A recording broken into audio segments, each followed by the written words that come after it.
Assalamualaikum warahmatullahi wabarakatuh. Halo guys, selamat datang kembali di Sutradara Film. Dan di video kali ini saya akan membahas sebuah film yang menceritakan seorang pembunuh bayaran yang telah bebas dari penjara. Lalu, apa yang akan dia lakukan setelah ia bebas? Tonton video ini sampai selesai. Cerita akan berfokus pada seorang pembunuh bayaran yang bernama Neto, yang sudah banyak sekali melakukan pembunuhan. Saat ini dia sedang dikurung di penjara selama bertahun-tahun akibat kasus terakhirnya yang dilakukan pada seorang wanita dan anak kecil. Dia menyerahkan diri ke polisi setelah merasa bersalah atas apa yang dia lakukan itu. Dan tibalah Neto akhirnya resmi bebas dari penjara setelah dibantu seseorang yang memiliki hutang budi padanya. Entah apa yang akan dia lakukan setelah keluar nanti, namun orang-orang akan selalu ingat pada masa lalunya, terlebih jika melihat tato di badannya. Dan orang yang telah membantu Neto bebas dari penjara bernama Carl. Saking berjasanya Carl sampai memberi beberapa kebutuhan seperti uang, pakaian, handphone, sekaligus kendaraan kepada Neto sebagai modal menjalani kehidupannya. Saat sedang berada di hotel, tiba-tiba mobilnya berbunyi, pertanda ada orang yang baru saja menyentuh mobilnya. Lalu Neto pun memeriksanya dan tiba-tiba beberapa polisi langsung menyerangnya tanpa alasan dan menganggap jika Neto tidak akan berubah dan harusnya membusuk di penjara. Wajar saja orang-orang berpikir demikian, mengingat apa yang Neto lakukan di masa lalu benar-benar keterlaluan. Esok harinya Neto pergi ke kediaman mantan istrinya bernama Nadia dan bermaksud untuk menemui anaknya yang bernama Julio yang berusia 11 tahun. Julio sangat bahagia akhirnya bisa berjumpa dengan sang ayah, namun Julio langsung nampak murung ketika Neto tidak bisa tinggal di sini bersama dia dan ibunya. Dia juga bercerita tentang sikap pacar ibunya yang sering kasar, bahkan bertindak berlebihan ketika dia atau ibunya melakukan kesalahan.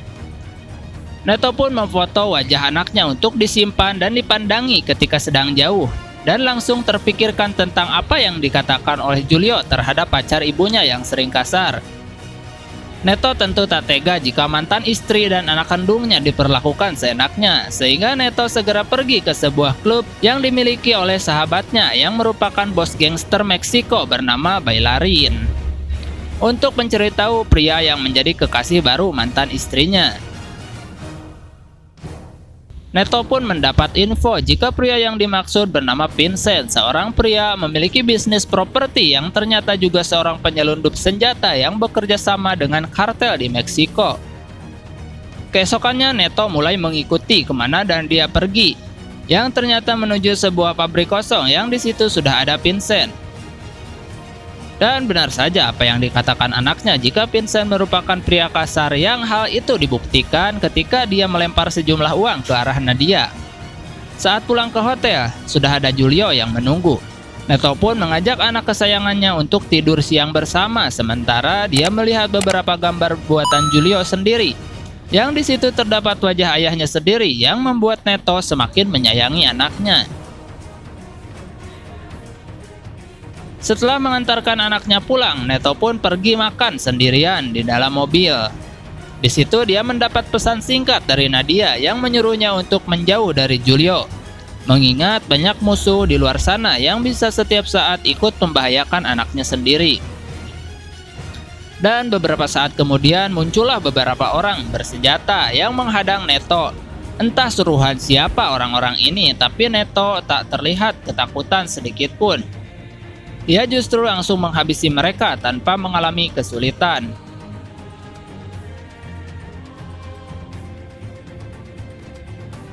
Saat pulang, Neto mendapat telepon dari Julio yang mengatakan jika saat ini rumahnya tengah diserang oleh beberapa orang tak dikenal, sehingga Neto langsung bergegas untuk pergi ke sana saat itu juga.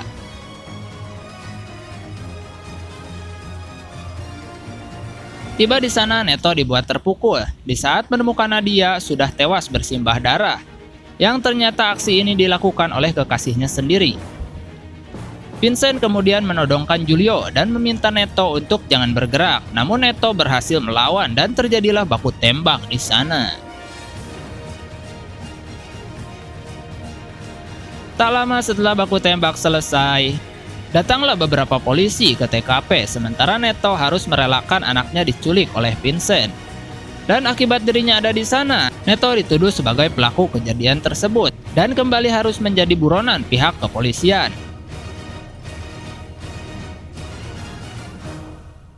Setelah mendapat bantuan uang dan mobil, Neto segera pergi ke klub milik Jetring.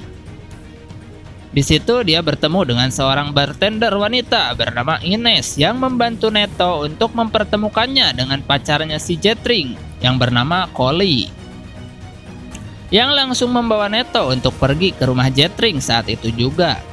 Tiba di sana, Collie langsung mengenalkan Neto kepada Jetring. Neto mengaku bekerja untuk Vincent dan sedang melakukan survei atas perintah dari Vincent.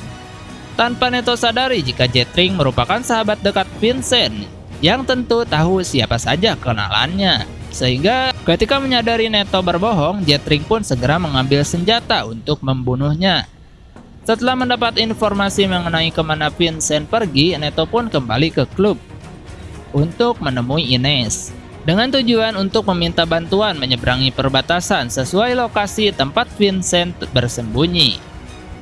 Tapi tiba-tiba muncullah 3 pemuda Meksiko yang meminta Neto masuk ke toilet. Yang di situ mereka bertiga sudah salah besar karena tidak tahu siapa yang sedang mereka hadapi saat ini.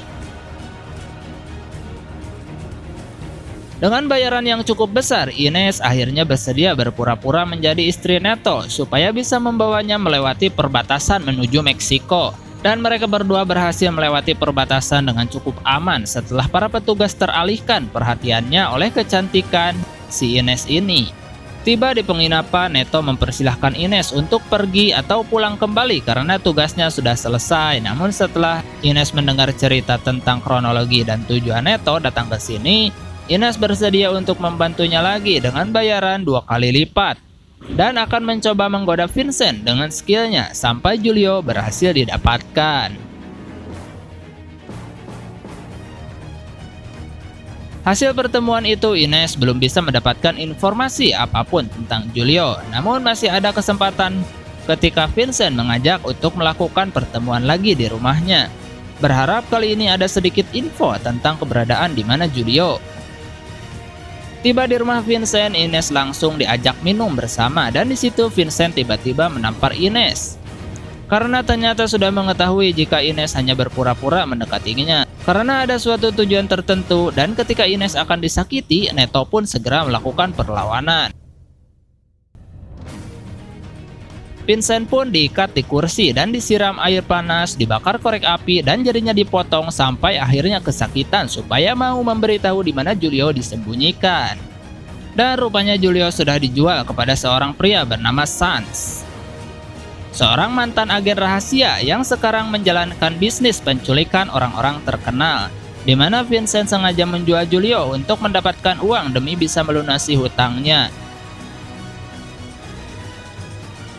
Setelah membunuh Vincent, Neto pun menghubungi Bailarin, si bos gangster Meksiko, untuk menanyakan siapa pria bernama San dan di mana markasnya. Di mana saat sudah mendapatkan tempatnya, Neto menyuruh Ines untuk pulang dan jangan ikut terlibat lagi.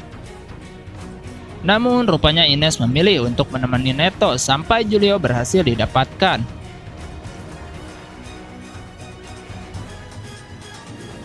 Lokasi itu berada di sebuah tempat tinju. Neto mulai bertanya di mana San berada, yang ketika sedang menunggu tiba-tiba Neto dan Ines pun diculik untuk dibawa ke tempat San. Di mana saat Ines dibawa duluan, Neto menghabisi semua orang yang ada di mobil sehingga membuatnya bisa mengikuti kemana Ines dibawa. Berlokasi di hutan belantara, Neto pun mulai berjalan menuju markas Sans. Neto masuk ke dalam ruangan CCTV yang di situ terdapat banyak sekali korban-korban penculikan, yang salah satunya adalah Ines, dan muncullah Sans, sang penculik yang biasa dipanggil Hellboy. Terlihat Julio sedang diikat terbalik tepat di atas sumur, yang rupanya alasan dia membeli Julio bukanlah sebuah kebetulan, melainkan ada alasan yang lebih kuat, yaitu balas dendam, karena ternyata Neto sudah membunuh anak dan istrinya di masa lalu. Dan ketika Julio sedang ditenggelamkan dan Neto sedang memberontak, San hanya menonton aksi tersebut tanpa melakukan apa-apa, dan justru malah menembak satu anak buahnya gara-gara keras kepala ingin membunuh Neto. Rupanya San tidak mau Neto mati sebelum bisa merasakan sakit hatinya ketika darah dagingnya sendiri mati tepat di depan kedua matanya. Dimana saat semua anak buahnya sudah mati, San pun menghampiri Neto untuk merasakan rasa puasnya setelah membuat dia menderita, dan di situ Neto melakukan perlawanan. Setelah semua selesai, Neto pun menggendong jasad Julio bersama dengan para korban lainnya termasuk Ines. Setelah menguburkan anaknya dengan layak, Neto pun membuka bagasi mobilnya yang di situ sudah ada si Bailarin, bos gangster yang berkhianat dengan memberitahu kemana perginya. Sehingga Neto memutuskan tidak akan jadi bertaubat dan akan terus membunuh seperti yang dia lakukan dulu. Dan film pun selesai. Sekian dan terima kasih telah menonton video ini. Saya pamit. Wassalamualaikum warahmatullahi wabarakatuh.